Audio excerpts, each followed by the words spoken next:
Can start this webinar. Good afternoon, good morning to everyone, wherever you are. And thanks for joining this webinar. This is the second session of our MAG Strengthening and Strategy Group of Webinar series on the WSIS+ 20 review. This webinar is organized essentially in two phases. The first one, where there will be a kind of discussion, a sharing, a reflection on the elements paper by our 5 speakers. The webinar will be moderated by B and Henriette.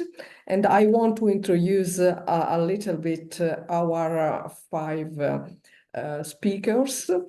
Today we have Lida Yohiki, Director International Research and Policy Coordination at the Ministry of Internal Affairs and Communication of Japan. And then we will have also Jordan Carter, Internet Governance and Policy Director from Australia DNS. And then Daphne Barbot, Policy Officer at the European Union Delegation to United Nations. And then Juan Fernandez, representative of Cuban governments. And Joyit Pandey, researcher of Internet Governance Project. So, as I told you, we will have 2 rounds with 2 main questions. The first question for all the speakers is the following one, is related to the elements paper. And we ask to all speakers, starting from the representative of Japan, to briefly outline the main messages of the position paper and how they relate to the elements paper.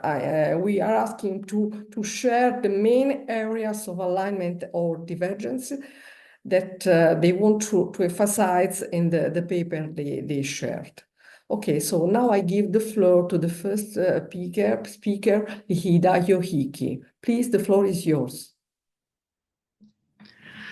Okay, thank you very much, Titi, and good morning, good afternoon, good evening, everybody. This is Yoichi Ida from Japan, and thank you very much for this opportunity to share our views on elements paper for WSIS+20 review, and also some exchange of opinions across speakers. So in our case, our paper is not the kind of big the thesis, but just a brief comments on the elements paper with some overall view on internet governance. So from our perspective, the most important element in the internet governance is the multi-stakeholder approach. And we strongly emphasize that we should maintain and strengthen this approach in the future framework.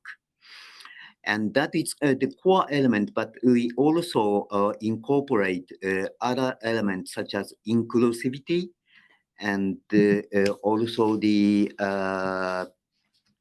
some openness and freedom in internet ecosystem, since we believe and support promoting open, free, unfragmented, global, safe, secure, interoperable internet around the world.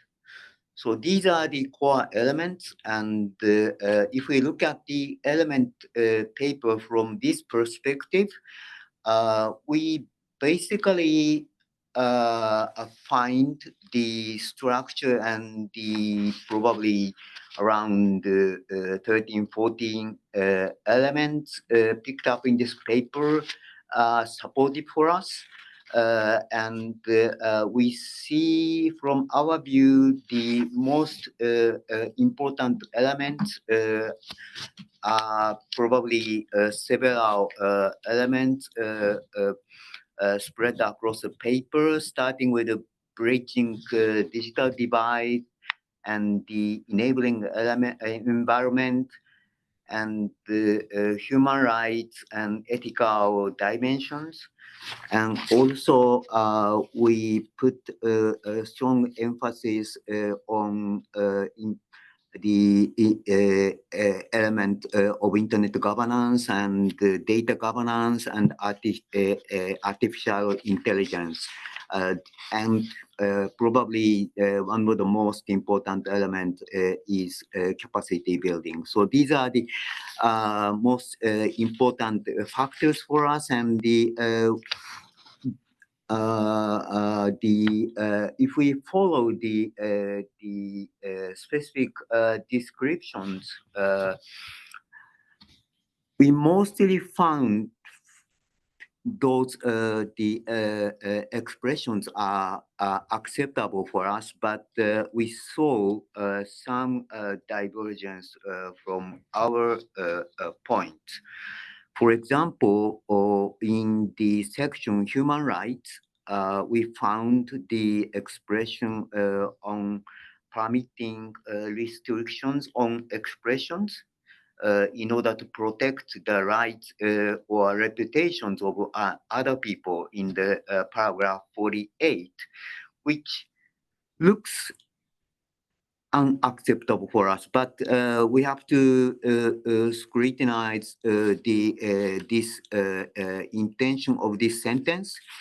But freedom of expression or freedom of communication is very important element for us, in particular from the historical viewpoint. So if we want to talk about the divergence, this part might be divergence from our viewpoint. Also in the section Internet Governance, in paragraph 59, we found the expression multilateral, transparent, and democratic governance of Internet. But this is followed with the expression with full involvement of different players, including government to international organization and the civil society. So this might be just a wording, problem of wording, but we strongly support multi-stakeholder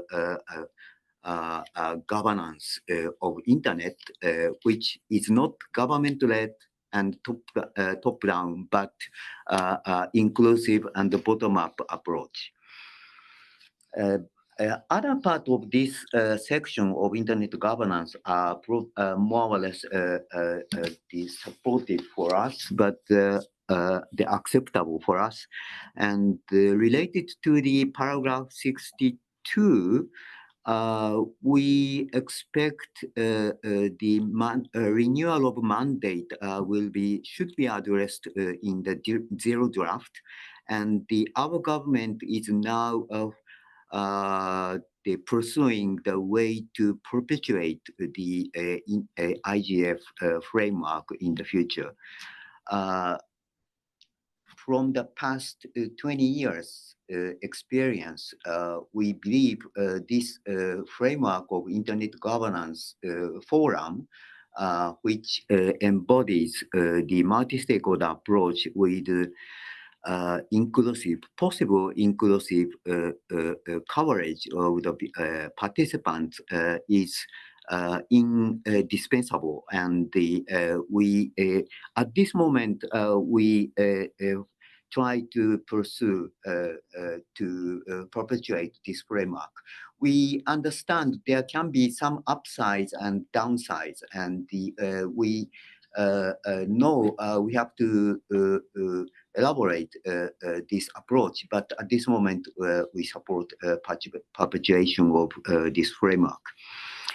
Also, data governance is very important for us. And from the description, we don't pick up any divergence, but we want to emphasize there is no one-size-fits-all solution to the data governance.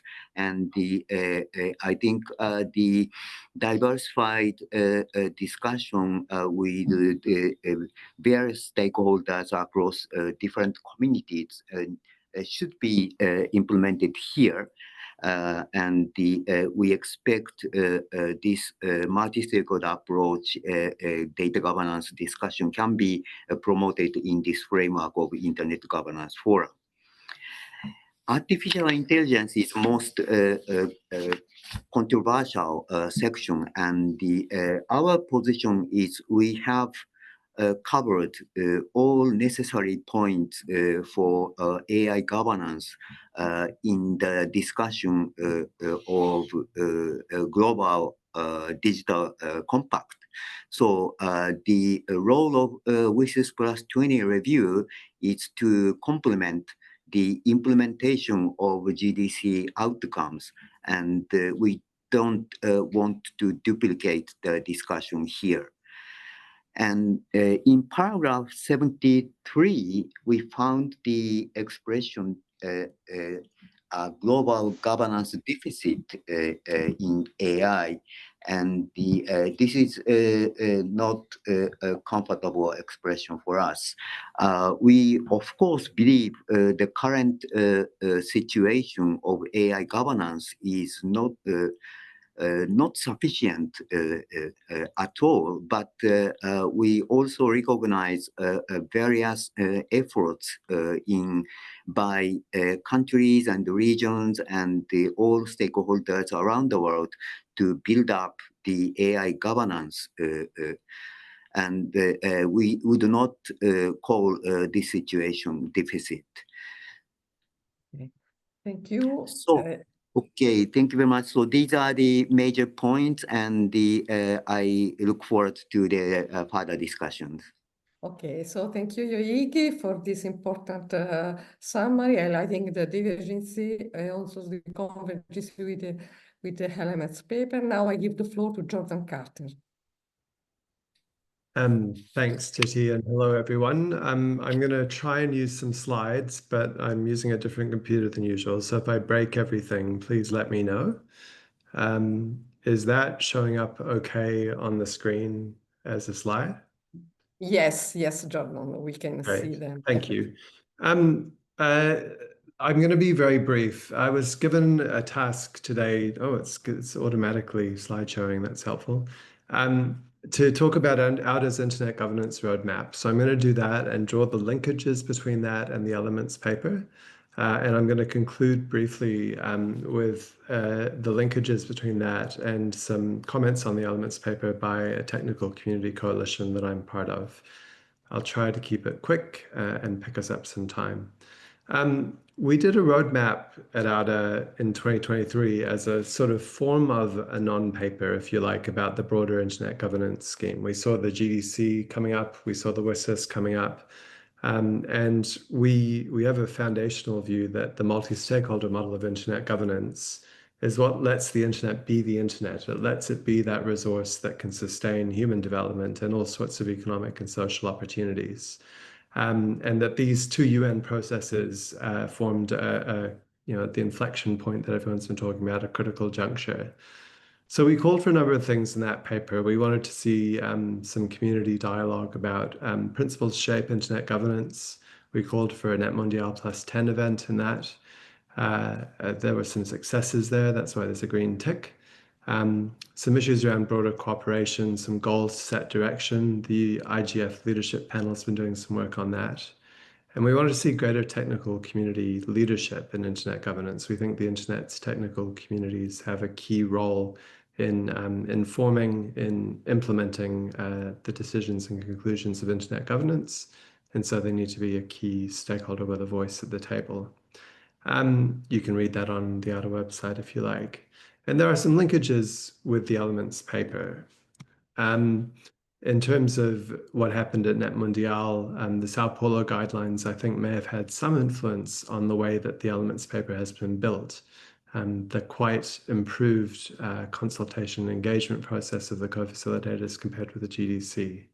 In our paper, in many of the papers that are floating around, the call for IGF renewal is there, and that is indeed, I think, paragraph 63 or 61 of the Elements paper. Our call for improved technical community leadership and coordination has been met in a number of ways, including by the coalition I'll talk about. One of the things we called for in our paper was a better interface mechanism between the technical community and between digital policy makers, which are often governments, as we saw two separate worlds that weren't interacting enough. And so we've made that case, and it was interesting to us to see that the Australian government non-paper proposed an Internet Technical Organisation Liaison Office organised by the technical community to provide a bit of an interface like that. I haven't asked them if our paper was influential in that, but it's an example of how these non-papers can influence discussions sometimes years after they were published. And we, like others, and like the GDC, the Elements paper acknowledges, note that greater participation, especially from the global majority or global South countries, does require new resources to enable and sustain it. And so the other last connection I'd make is that in terms of evolving the IGF, I'm very pleased to see the MAG working groups picking up some of that responsibility under the MAG's leadership. I think it's really important that the details of how we implement the IGF's mandate are developed in a multi-stakeholder environment, and the MAG and its working groups can do that. An intergovernmental negotiation in New York cannot do that. So I think it's better that these implementation issues and the ways to evolve how the IGF functions are developed within the IGF framework itself. And I just want to briefly turn in terms of the end. Our call for a coalition was met by others, and there is now a new coalition that's been around for a while, the so-called TCCM, mainly internet infrastructure operators. It isn't a multi-stakeholder coalition, it's a single stakeholder group of those infrastructure operators. And the position of that coalition is to strongly support the WSIS framework and its focus on development, its rounded focus on developing the information society in a people-focused way. Obviously, given the genesis of that coalition, and like my comments already, a lot of the focus is on the internet governance sections of the Elements paper. I agree with Yoichi's comments about the language in, I think it's paragraph 60 or 61, where it says that internet governance is multilateral. If it ever was, it hasn't been for a long time. And the WSIS+10 outcomes document, or the GDC, recognizes the multi-stakeholder reality that we should all support. In terms of the IGF's reform, we want to see it recognized as the multi-stakeholder platform, the premier one for internet governance. It needs a permanent mandate. It needs better resourcing to extend its reach and impact. We think it should have a stronger agenda-setting role for the overall WSIS framework because it's the most grassroots connected element, especially given the reality of the national, regional, sub-regional initiatives that are such a strong part of the IGF network and its various forms of intersessional work. So I'll wrap it up there. There's plenty of connections between these papers, and I look forward to seeing where the discussion goes. Thank you very much. Okay, thank you, Jordan, for your great presentation, for sharing your position. Now I give the floor to Daphne Borbot from the delegation of the European Union. Please, Daphne, the floor is yours. Thank you very much, Titi, and hi, everyone. Thanks to the MAG for the invitation. So the EU submitted quite a number of papers in reaction to the Elements paper and to further detail our position. So I'll try to focus on our main priorities. First, to start with the positive, in the Elements paper, the EU is quite aligned with what we read on digital inclusion and connectivity, as well on capacity building and innovation, and on environmental sustainability, which is one aspect that we had wished had been stronger in the GDC, for instance. So happy to see that it's part of the discussion also in the WSIS review already.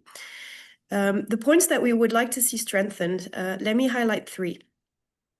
First, the aspect of governance and synergies between different processes. So the WSIS process remains, in our view, instrumental in bridging the global digital divides and advancing the progress towards the SDGs. And the review is a critical opportunity to combine the GDC commitments with the Sustainable Development Goals and the WSIS action lines.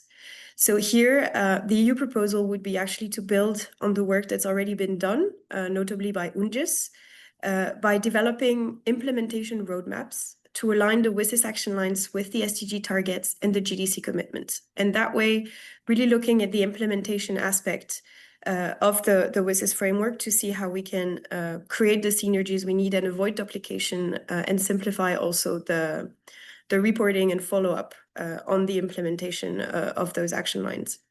So this is one of our first concrete proposals to take even further the aspects on governance and synergies that are in the elements paper. The second priority for the EU and its member states is human rights in the digital space. So as digitalization accelerates, the threats to human rights and fundamental freedoms online continue to intensify. And for the EU and its member states can consistently uphold the principle that human rights apply equally online and offline. And this principle, of course, has been embedded from the start in the WSIS process, reinforced in the GDC. And we believe the review offers an essential opportunity to reaffirm that human rights are fundamental for sustainable development and not an obstacle to it, and that they're mutually reinforcing. And so our proposal here is that given the rise of digital repression and network restrictions, we would like to see in the WSIS review stronger and unprecedented safeguards for human rights, particularly freedom of opinion and expression, right to privacy, other rights that guarantee protection from disinformation, for instance. And in that sense, the EU recognizes the crucial role of the Office of the High Commissioner for Human Rights within WSIS to actively respond to systemic human rights risks arising from the use of digital technologies.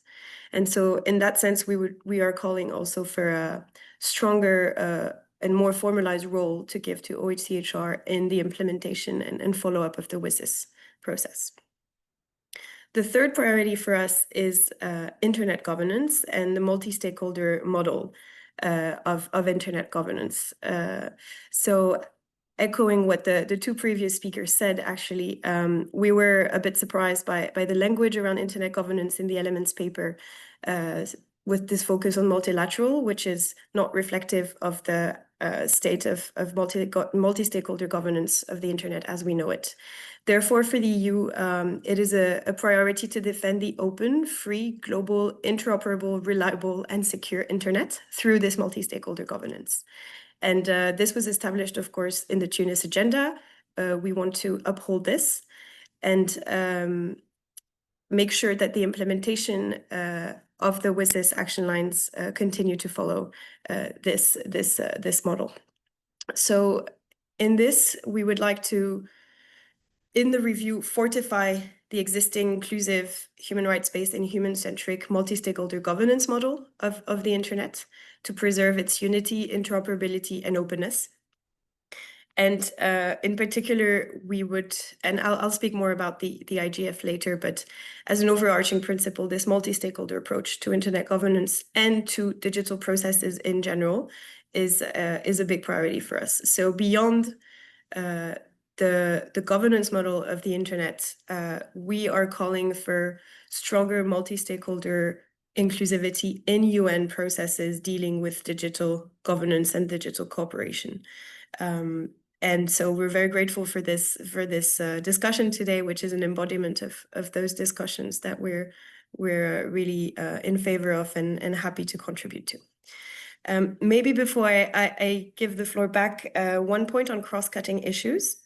So in our view, the points, for instance, on data governance and AI that are raised in the elements paper should be seen as cross-cutting issues that we need to account for in the implementation of the action lines. So as EU, we do not believe we need to create new action lines or open the existing ones. We need to keep to uphold the the tech neutrality of the action lines, because that's what makes them relevant and flexible enough.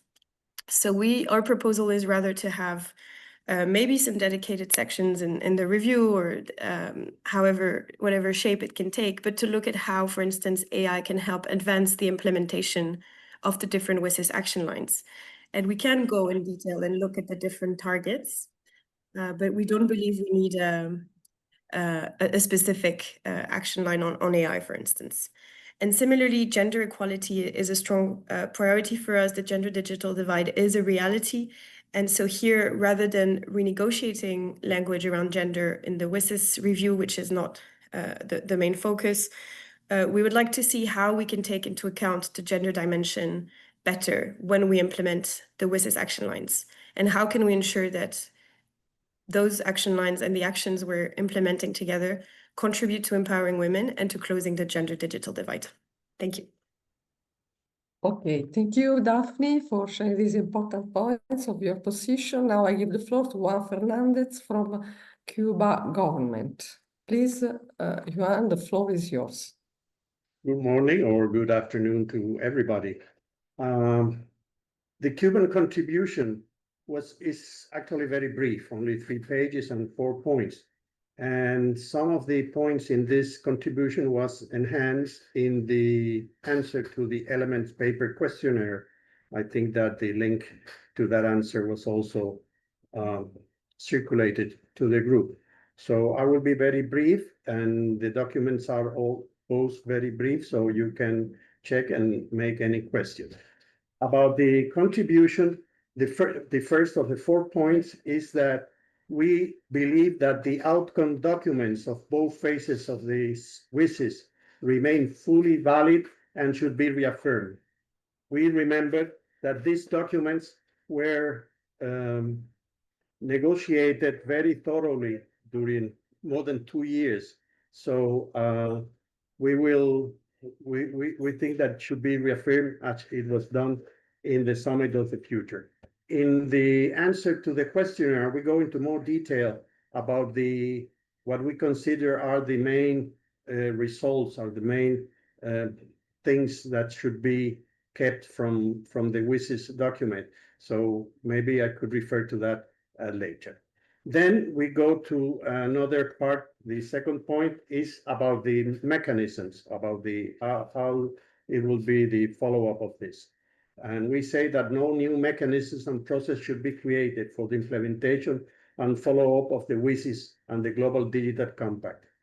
I made a presentation during the IGF in Norway about this point, and I began with a very instructive slide from the book about artificial intelligence that shows that 7 processes of artificial intelligence that are going on outside United Nations. Mostly the majority of the countries cannot participate there. I think that if new mechanisms are created, it will be impossible for developing countries to be in all of them, or even in the majority of them. And that will raise the point that it will not be inclusive. And on the other hand, we believe that the mechanisms that were created for WSIS are totally useful for the follow-up. When we talk about follow-up of WSIS, we are talking about follow-up of WSIS and Global Digital Compact as a whole. We don't think that this should be in a different, there will be a particular document for process for GDC. The third point is that this process that should continue, and we go into the detail of each of them.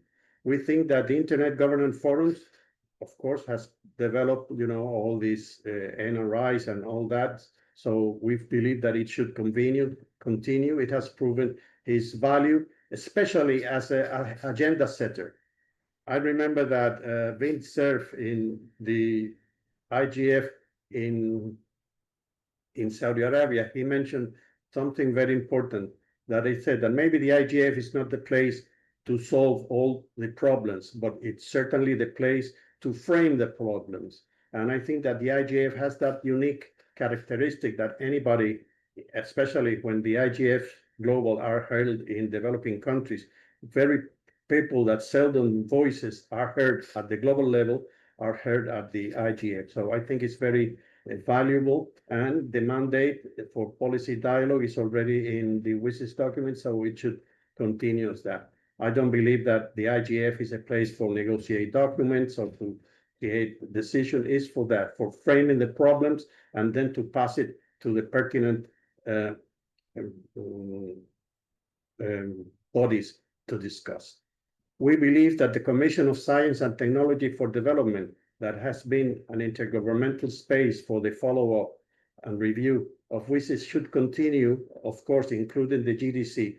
But not only that, it should be enhanced to accept any concern or priority of member states.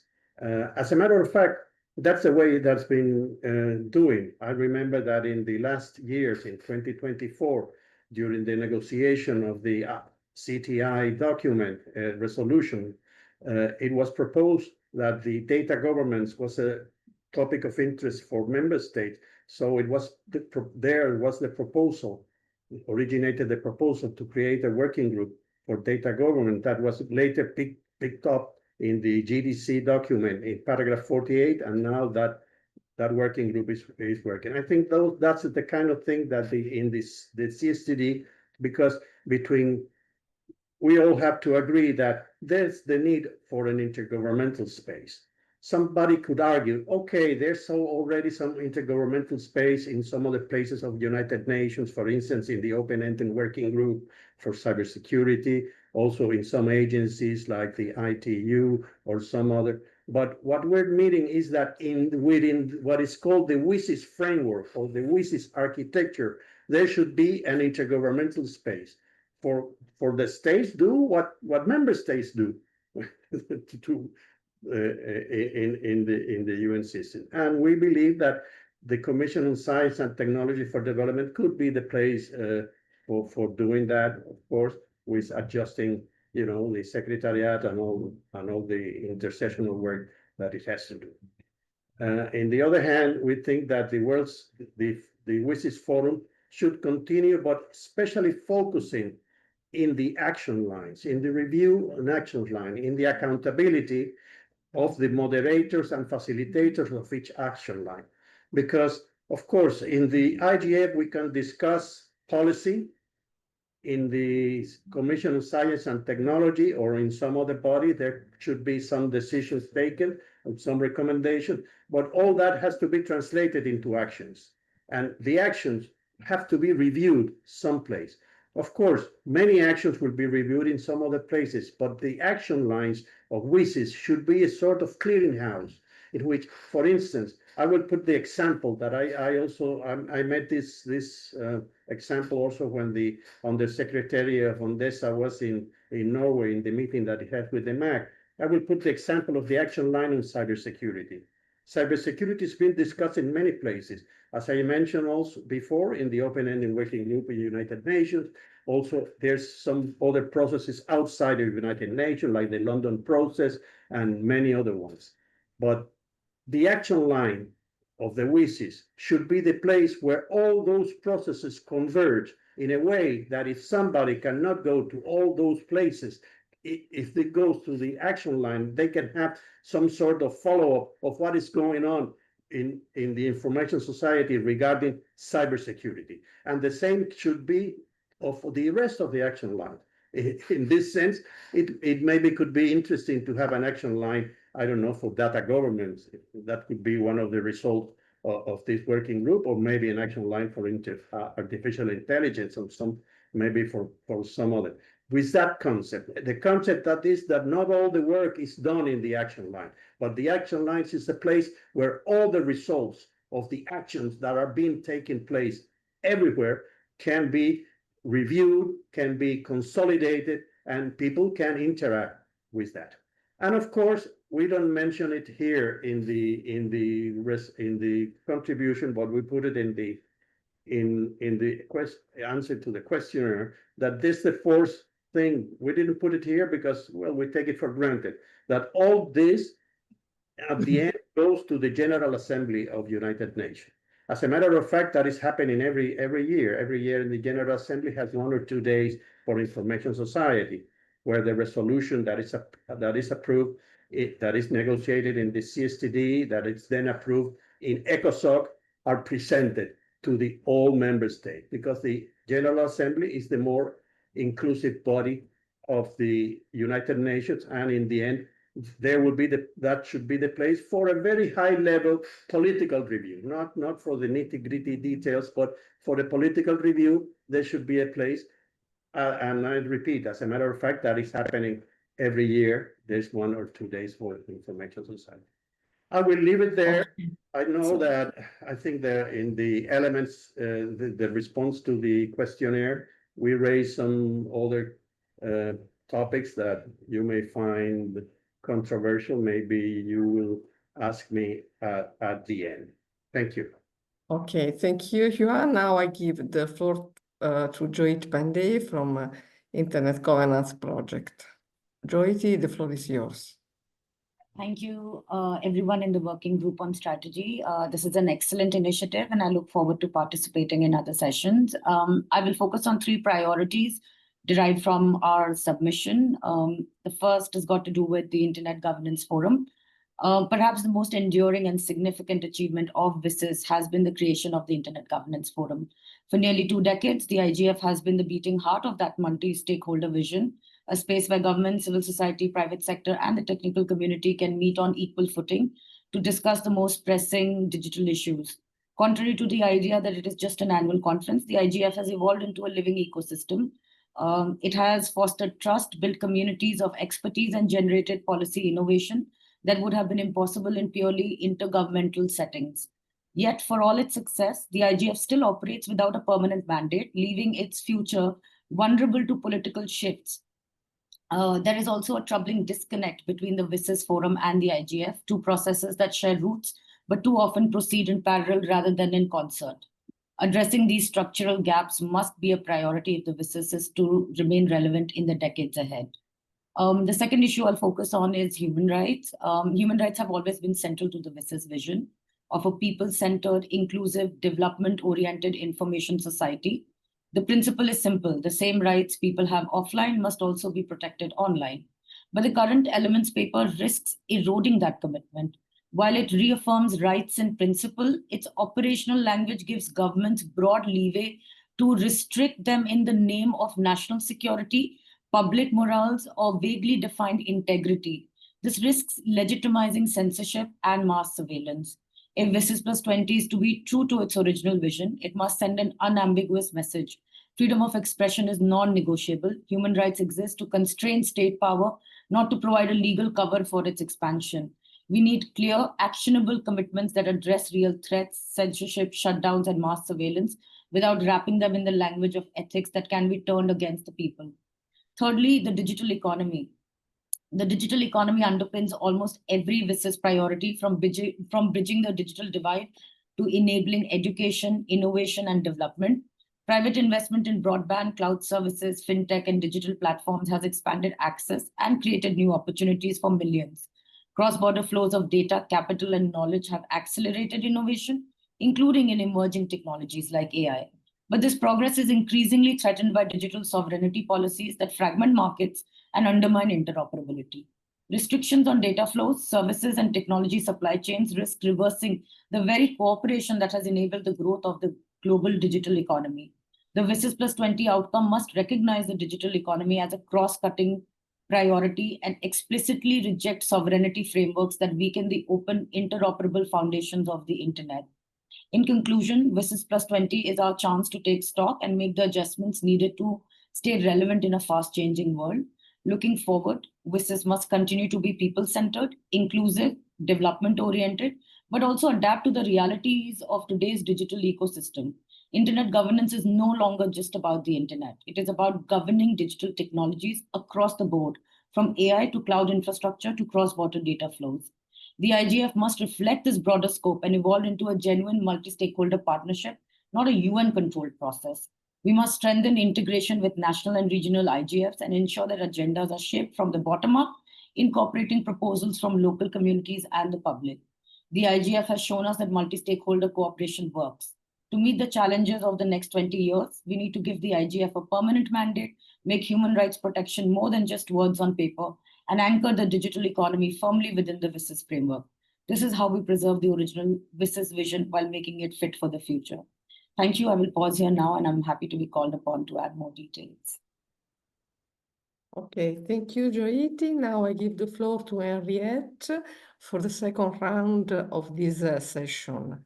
Henriette, the floor is yours. Thank you very much. TT Henriette Esterhuizen here from Johannesburg. And apologies, I still have a bit of a cold and my camera doesn't work.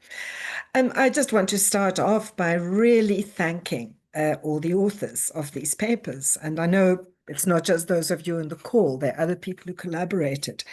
I reread all these papers today, and I'm so impressed by the wealth of thinking and preparation and really and scenario planning that you've put into these documents.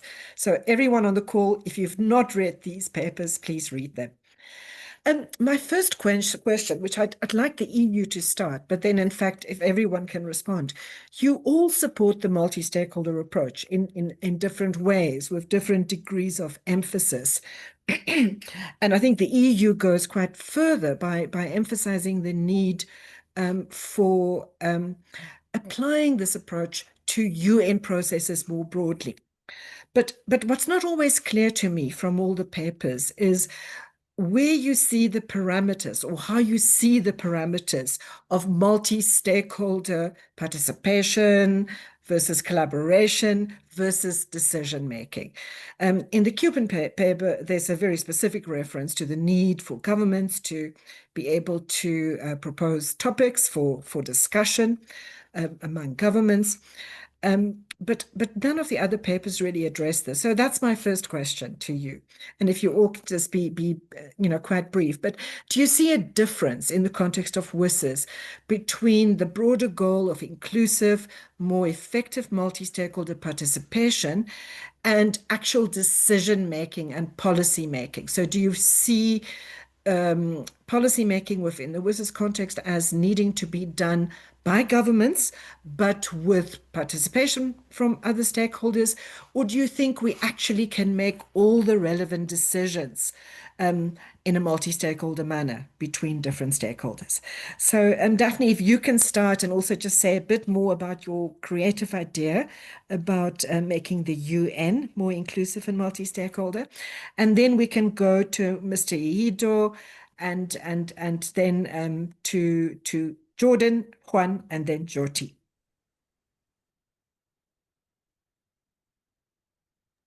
Thank you, Henriette. Oops, sorry, took off my camera by mistake. Yes, thank you for those questions. So I think it's not an easy one because indeed the nuances are light, but and I think due to the nature of how the UN functions, it's a bit difficult now to go away from the model is primarily multilateral in the sense of how the decisions are taken. But that's why, as the EU, we really value consultations throughout processes as much as possible to take those points on board in our own positions. So here, maybe speaking more from how the decision-making is done within the EU, we do have this very joint integrated approach to really take on board other stakeholders' points and priorities in our own positions. And this is then how we bring that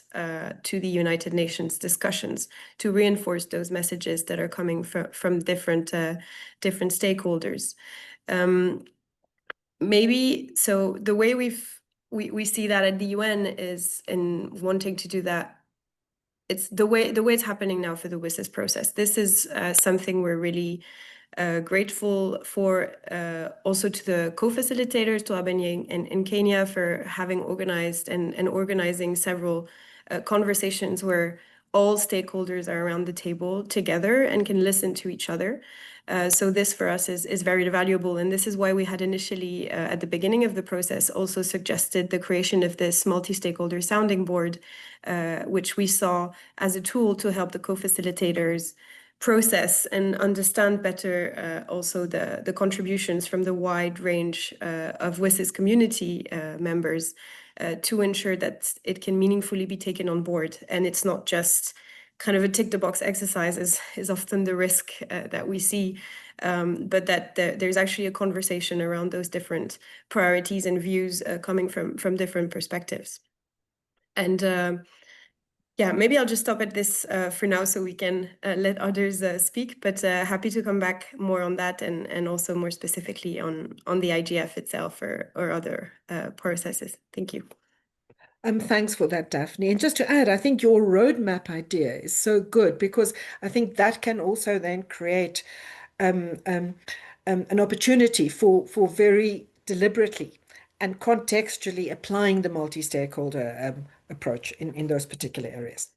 Thanks for that. Mr. Yido, let's listen to how Japan sees this. Do you see a role for intergovernmental processes, not exclusively intergovernmental, but do you feel we need to have the multi-stakeholder approach on its own, or is there more of a combination approach in your understanding of how we implement?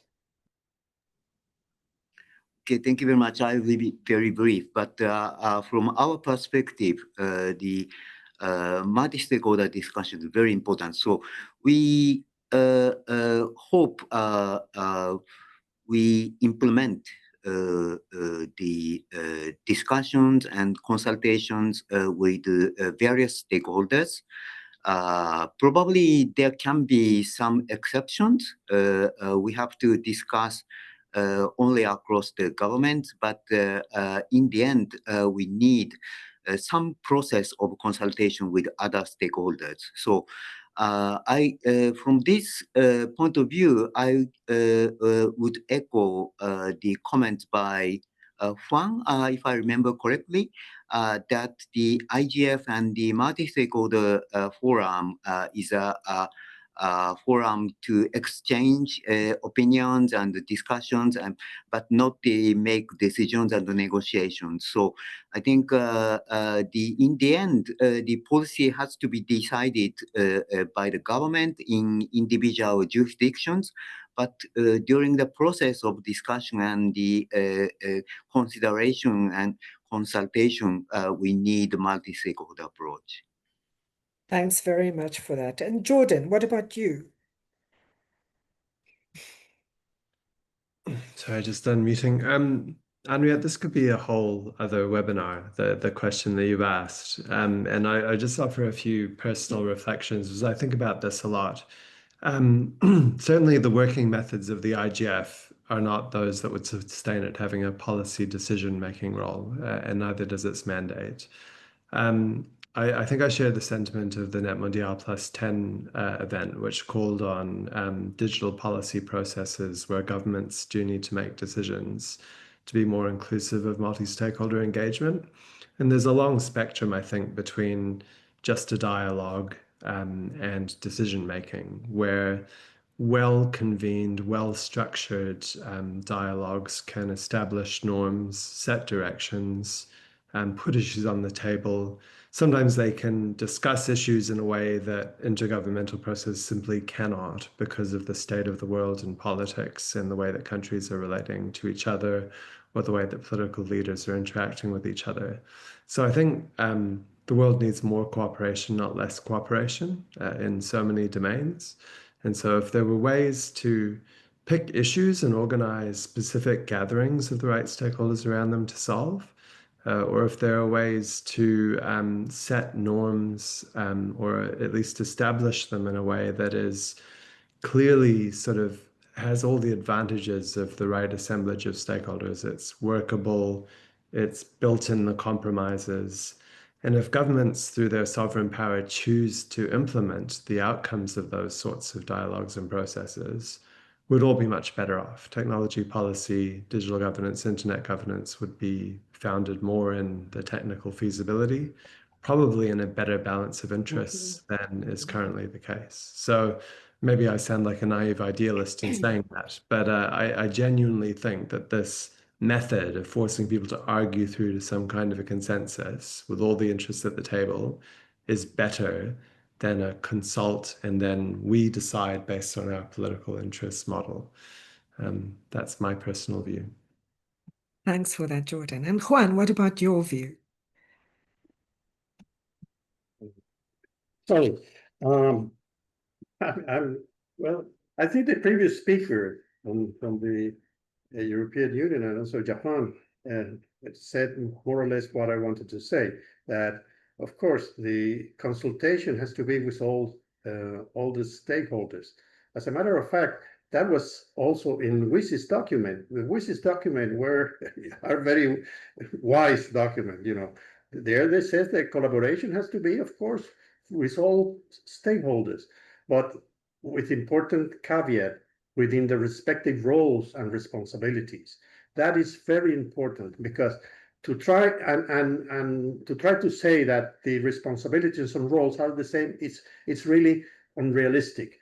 And on the other hand, to say that they are different, it's not a demeanor to, and it doesn't diminish any of the stakeholders. On the contrary, I think it underlines the specific contribution that each stakeholder can bring to the table. I don't think that because there's been this discussion for many years about equal footing and all that, and I don't think that's the way to go. I think that to say, for instance, that the private sector has a responsibility in the development and implementation of the infrastructure and, you know, and products and services, it's not something that diminishes the private sector. It's only a statement of a fact. And also to say that civil society has its responsibility, especially for the impact of these technologies that has in all the peoples and on the inclusion of all that, that is not diminish the roles of civil society. On the contrary, it underlines the roles. And that was very, you know, it was, of course, in the Geneva Declaration of Principles in paragraph 49 and in the Tunis Agenda in paragraph 35. I will not go into that. But what I think in the Cubans' proposal is that, of course, it's a fact that many things of many issues of the information society are discussed and decided among states. Even, for instance, I will put the example again of cybersecurity. Cybersecurity is, because of the links with national security and all that, it's been discussed fundamentally among states. And that is a reflection of the reality, and that will continue. So what we say in our contribution is that within the framework of the WSIS, within the framework, in order to have a logical flow and to precisely to accept all the contributions that all stakeholders give, there should be an intergovernmental space in which, for instance, as I said before, something that it was presented by somebody, even in a local NGO in the IGF, is picked up there, but maybe by their local government or maybe by some other government, and is brought to the table and say, hey, governments, how we're going to discuss this concern that is from an NGO from Latin America. Are we going to discuss it? It is important, it is not important. So we need a place in which governments can not only take decisions, but also to discuss the things that are being proposed. I think we need to have some sort of logical flow. I think in the chat, somebody was talking about that, about a flow.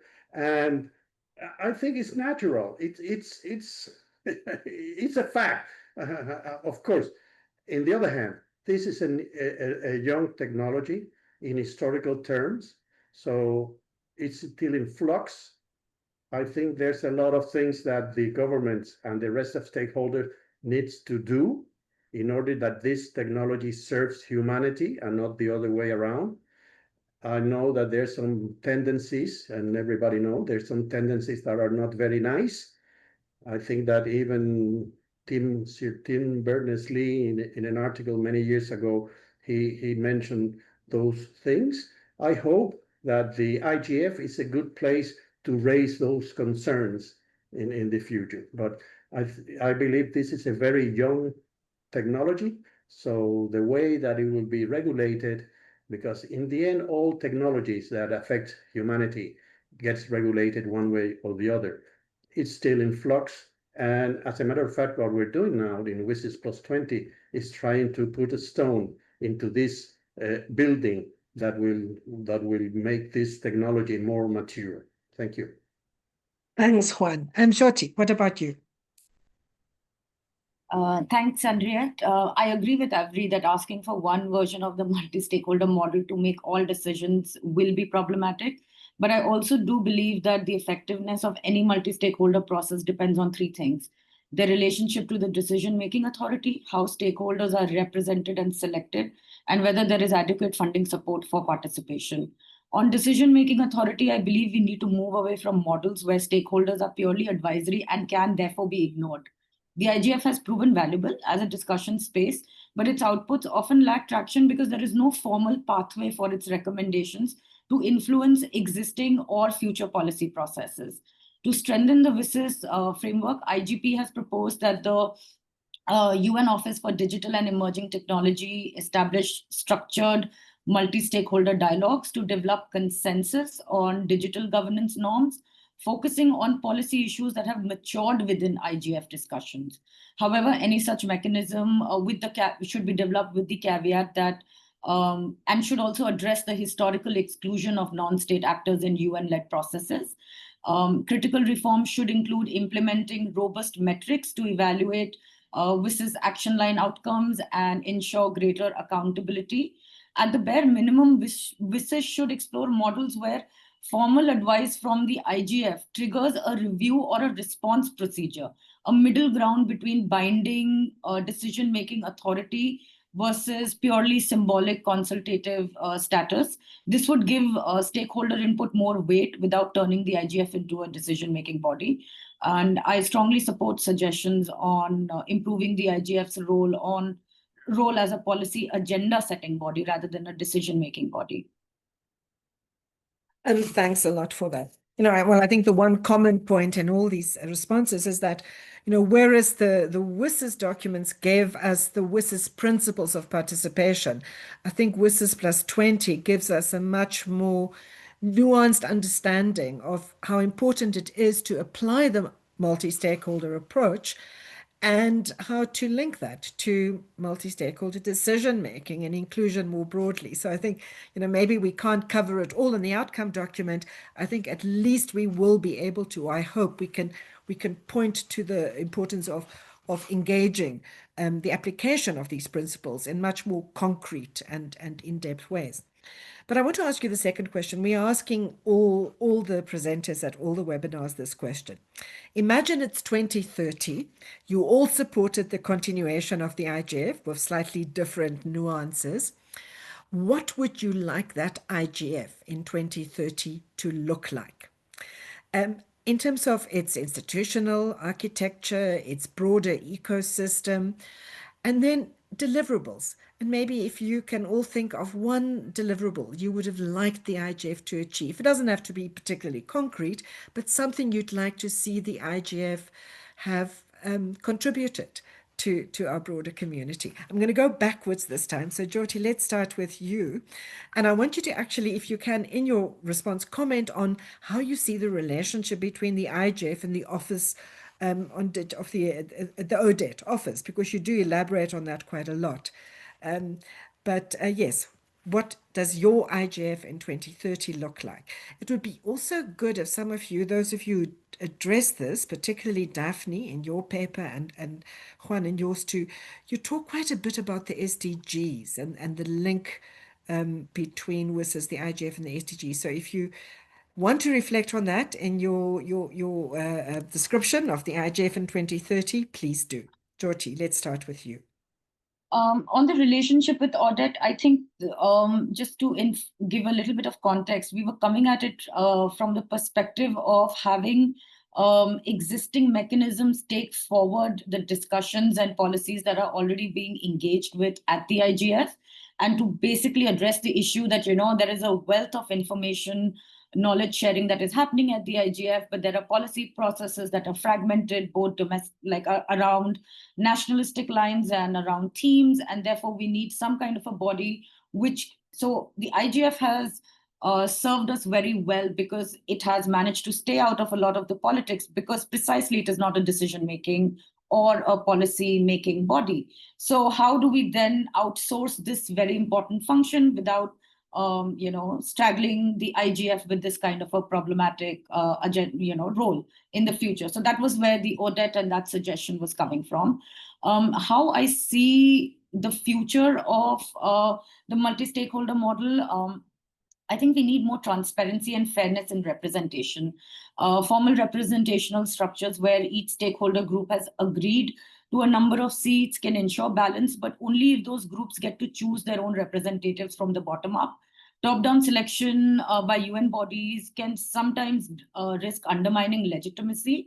And for processes like the IGF's multi-stakeholder advisory group, we should move towards a system where stakeholder groups elect or delegate their own members, ensuring genuine accountability to their communities.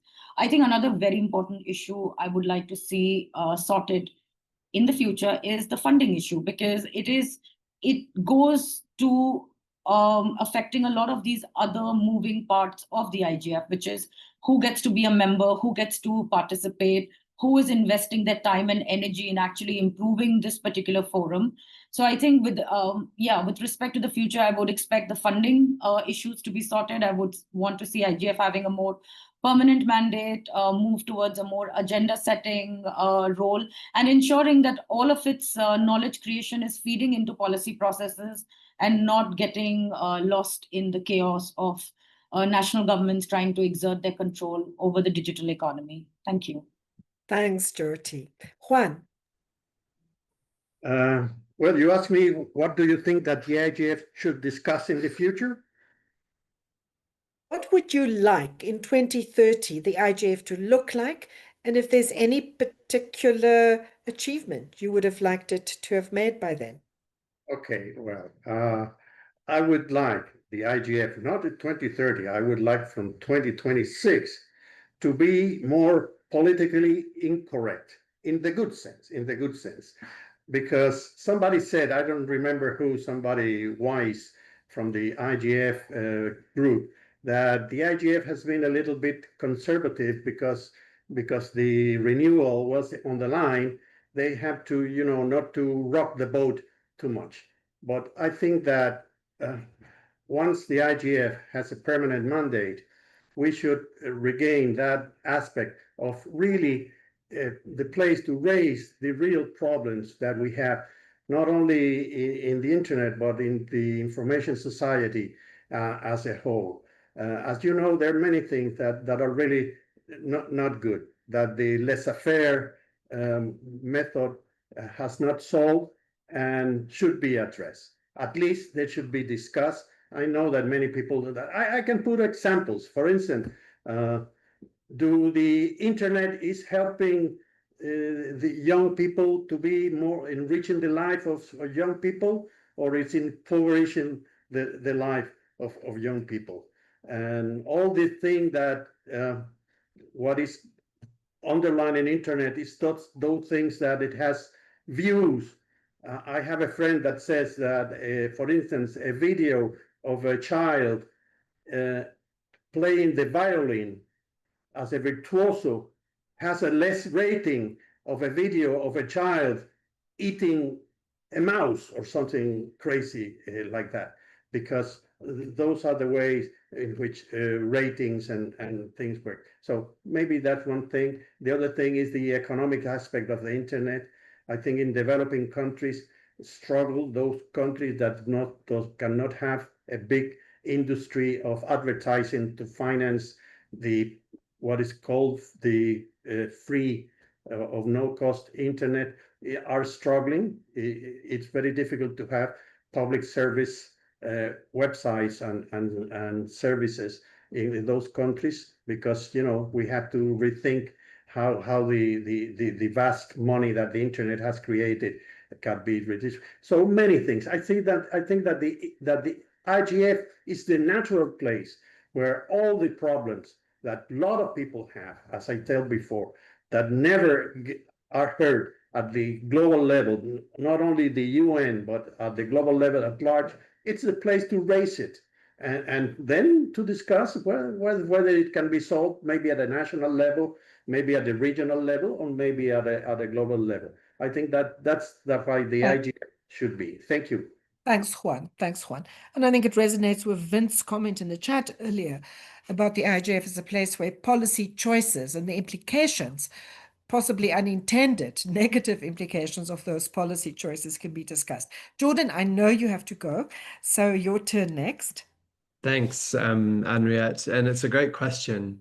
2030, I'd love to see a very influential IGF backed up by a 10 times larger secretariat and 100 times more funding for participation and engagement from people all around the world, so that it can truly be an influential hub of setting the direction for technology and internet policy, to the degree that it can't really be ignored, that it has the political weight and the gravity and the quality of work such that it can really deliver on that vision.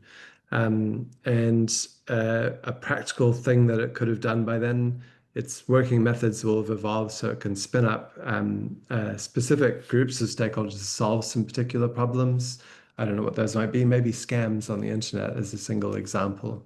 And the other thing it would have done, which would be amazing, would be to have done the work so that when the SDGs and Agenda 2030 come back up for review by the UN in 2030, the technology side of that, the technology implications for human development after 2030 have been argued through to something that countries, when they're doing their intergovernmental negotiation, can just adopt.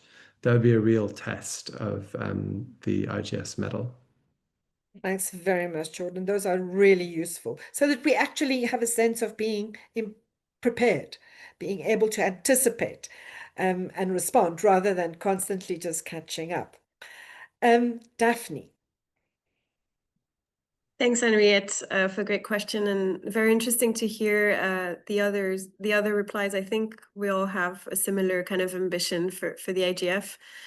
From the EU side, our priorities would be on, in 2030, having an IGF which has long-term stability, which is properly funded and provides policy impact. So in more detail, we would have, as was mentioned by several, a permanent mandate, permanent institutionalization of the IGF.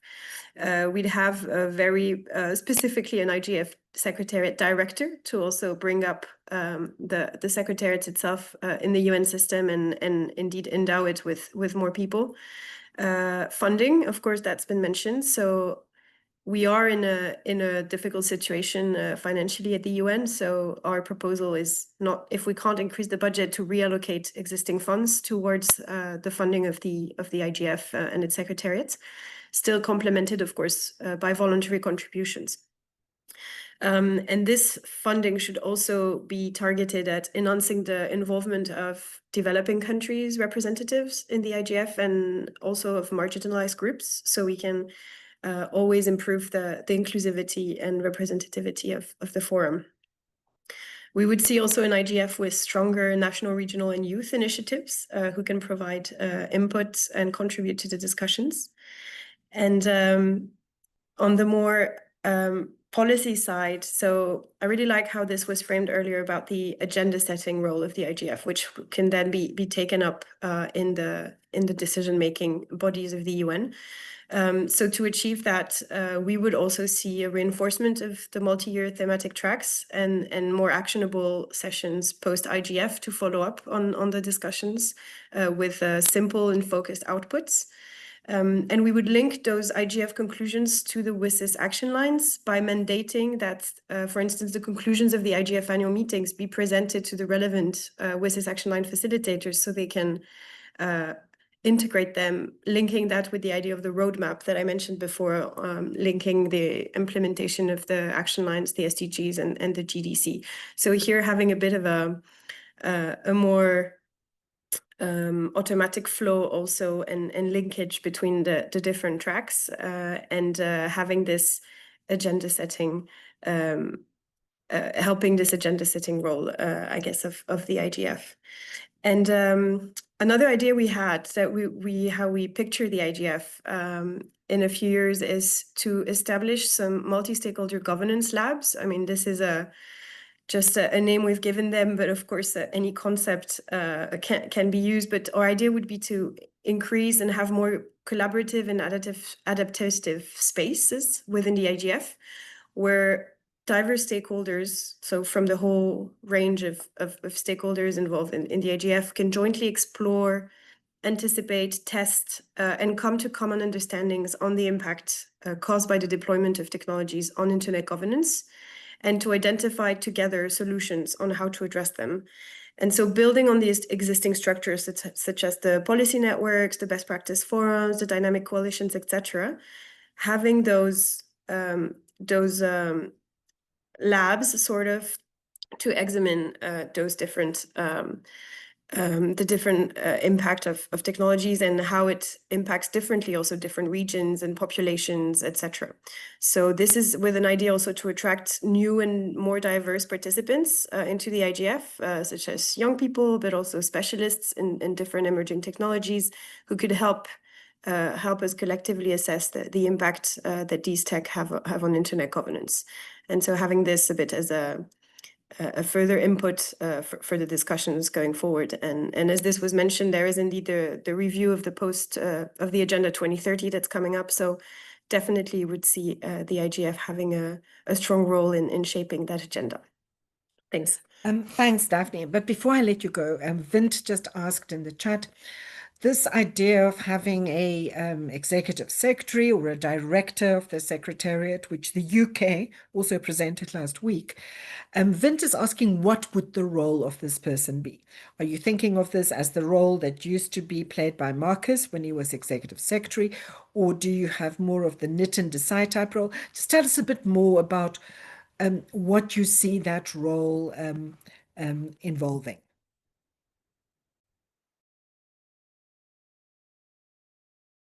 Sorry, cut my mic. Yes, so we called it director, but yeah, I guess it could be similar to an executive secretary maybe. But it's first of all to have also, because it's a very bureaucratic institution, so to have someone also higher level to bring up the profile of the IGF secretariat as such within the UN, and that person would be in charge of following up on IGF outputs and interconnecting that with other digital governance initiatives happening in the UN, and like being kind of the representative of the IGF to the broader stakeholder community. But basically that would amount to building up the secretariat and increasing its human capabilities as well. To take the work. Thanks for that, Daphne. And I see Yuso is just asking if this is not the role that the leadership panel would be playing. But my understanding is that the leadership panel actually does not oversee the secretariat. It's not involved in governance or accountability or results-based management. It just really focuses on building the profile of the IGF and conveying IGF communities to others. But we have leadership panel members here. But Yuso, I do think my understanding is that it's a slightly different role. But we don't have a lot of time left, and let's go to Mr. Ihido. How does Japan feel? What is your vision for the IGF in 2030? And are you going to offer to host again as a side question? Okay, thank you very much, Henriette. I think more the important points have been covered by the previous speakers, but we want to see IGF has a permanent mandate toward the future, and the mandate will be more future oriented. What I mean is, every time new technology comes up like AI, we don't want to repeat the discussion, this should be covered by IGF or not. There will be so many new technologies coming up over the internet, and we believe those technologies should be discussed and probably promoted in IGF. And IGF will not be a decision-making place, but as Bint and others pointed out, this should be a forum to present policy options and the directions to guide the government to make decisions in their jurisdiction. So, in the future, such IGF needs to be more inclusive. So in order to improve the inclusivity, we need a stronger financial basis.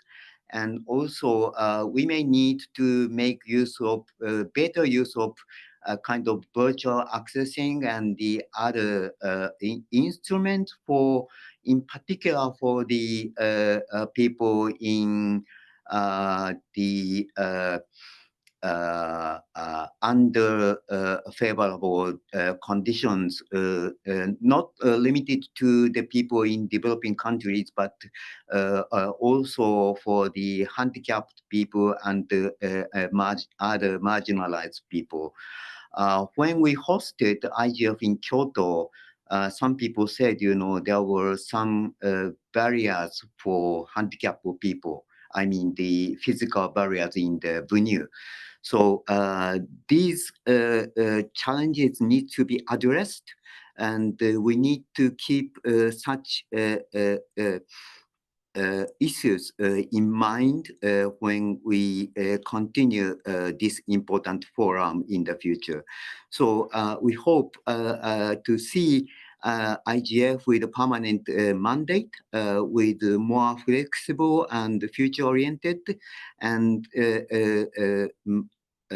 also IGF more inclusive, with more participation from more people from around the world, and also the all different communities with all types of people. So thank you very much. Thanks a lot for that, and for that emphasis on inclusion. In fact, I think the issue of inclusion of people with a disability came up last week as well as an important goal that the IGF still has to aspire to achieving. Vint, I see your hand is up. Please, let's hear from you. Anyone else, if you want to make a contribution, we have just a little bit of time left, so put up your hand, please. Vint, over to you. So thank you very much. This has been quite useful, and I've taken a lot of notes. First of all, with regard to the leadership panel, our focus was to spread the word of output from the IGF to places where it might not otherwise be heard. But I do very much like the idea that was expressed today to focus the output of IGF through the WSIS action lines and then further on towards the General Assembly. And I think that would be a very fine outcome to look at in 2030. The second thing on access, absolutely right. Thank you, Yuichi, for bringing that up. We do need to work on making all of our processes more accessible. I have to emphasize that this also is true for the Global South, which often does not have the ability to participate in person. We need to find ways of remedying that as well. But the whole idea of connecting IGF output more fully into UN processes is very attractive to me, and I hope we can work on that as we work towards 2030. Thanks a lot, Vint. I want to ask one more question from the panelists. We don't have a lot of time left, but almost every input that we've discussed so far, and I think that we heard at the consultation, talks about how important it is to bridge the divide or to deal with digital inequality, or the fact that we still have many people that don't have meaningful connectivity. But very, very few papers talks about how we finance doing that. And the Cuban paper talks about financing. Everyone talks about financing the IGF, but not many contributions. The EU also talks about the need for financial mechanisms. So that's my last question to all of you. Do you feel we need a more deliberate effort of some kind to address financing of WSIS implementation, Action 9 implementation? And if you agree we need one, or, you might not agree, you might think, market forces can deal with it. But if you think we need a mechanism, what would you like that mechanism to look like? Mr. Yido, let's start with you. I think financial base is a very difficult question, while it is very important. And one of the hints might be the kind of blended funding or some fundraising from private sector and other communities.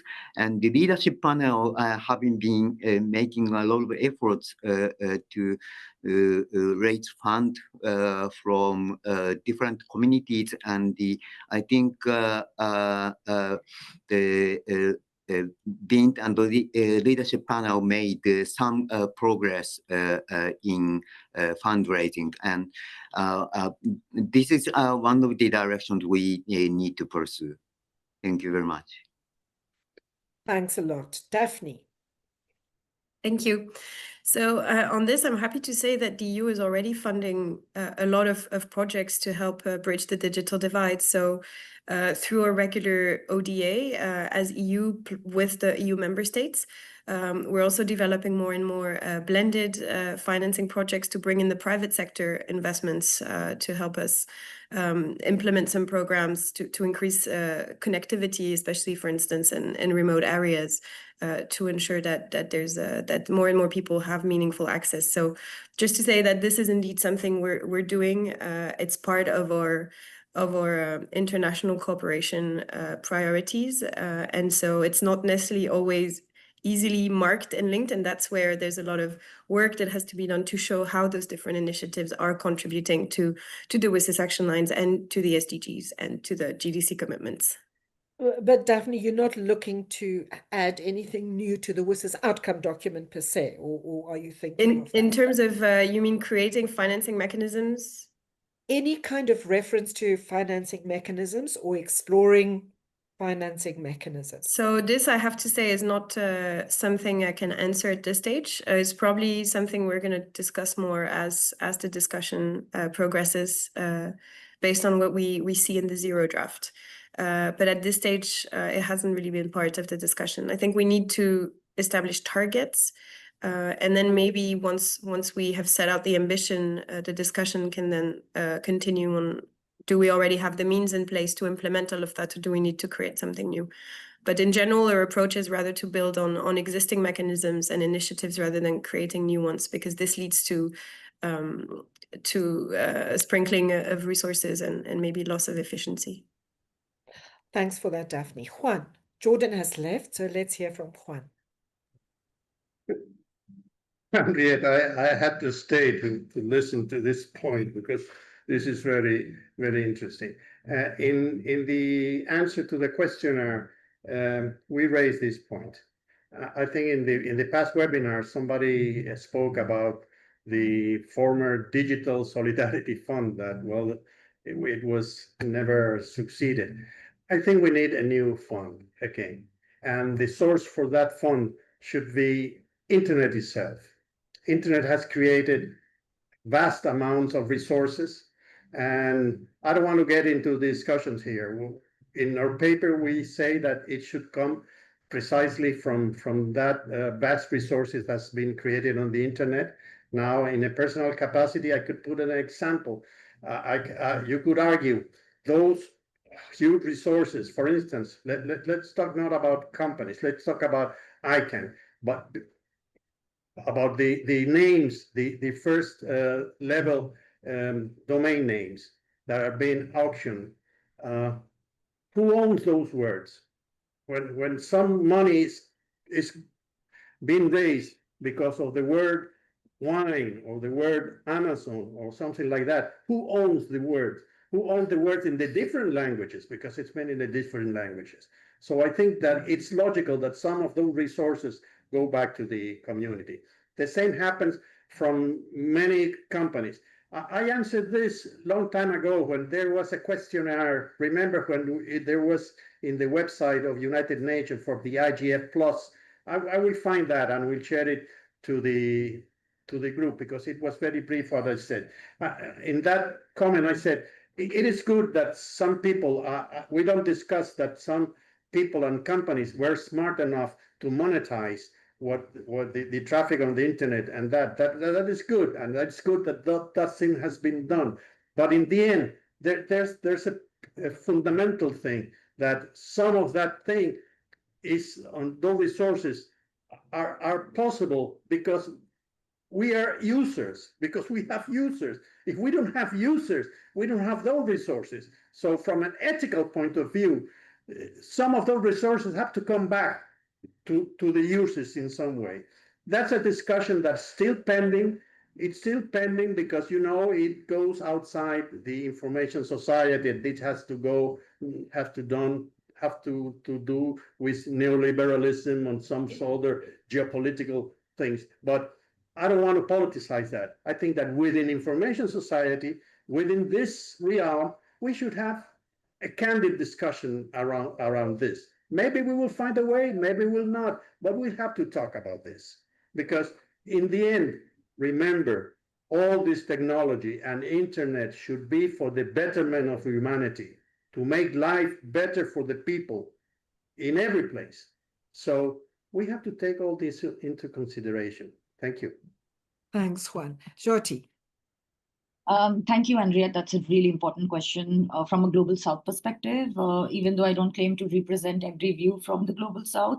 But I do know that governments like the Indian government have been grappling with these, how do we bridge the digital divide, especially in the current geopolitical climate where trade and market structures that many were hoping would resolve the digital divide are getting more and more tense and complicated. I do believe that any question on funding has to look at and evaluate why the Digital Solidarity Fund didn't work or why it was abandoned as an idea. And I think there would be some lessons there for us to build on.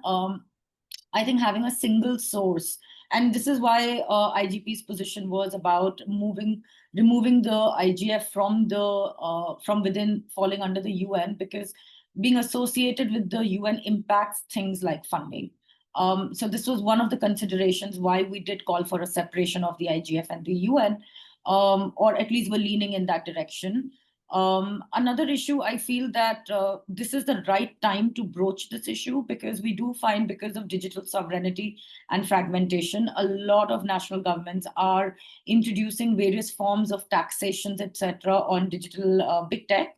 And big tech would be very, very keen to avoid national taxation frameworks by contributing to some kind of a global fund for bridging the digital divide. So I think in terms of, these are very important questions. It is something that we are still working on our position on, and we're trying to come up with more useful directions for the WSIS review process and beyond, where from a Global South perspective, some of these issues can be addressed. Thank you. Thanks, Jyoti. And I know we don't have time to discuss that, but I also just, someone was also just asking, would delinking the IGF from the UN would not perhaps weaken the IGF's influence? But we've run out of time. I just want to emphasize the financing conversation is one that we should have, not just about the IGF, but also about WSIS. And I think this is important for all stakeholders, including for governments. I think the need for public investment in children, in schools, in digital literacy, in digital public infrastructure, in human rights, none of these goals that we are talking about can be achieved without actually putting money into it. But I want to thank everyone for the papers again, for participating, for being here, and for helping us build this vision for a permanent, influential, inclusive IGF. Titi, over to you to close for us. Okay, so I thank you all for joining this webinar. We had a great discussion. The webinar will be also published on the IGF website.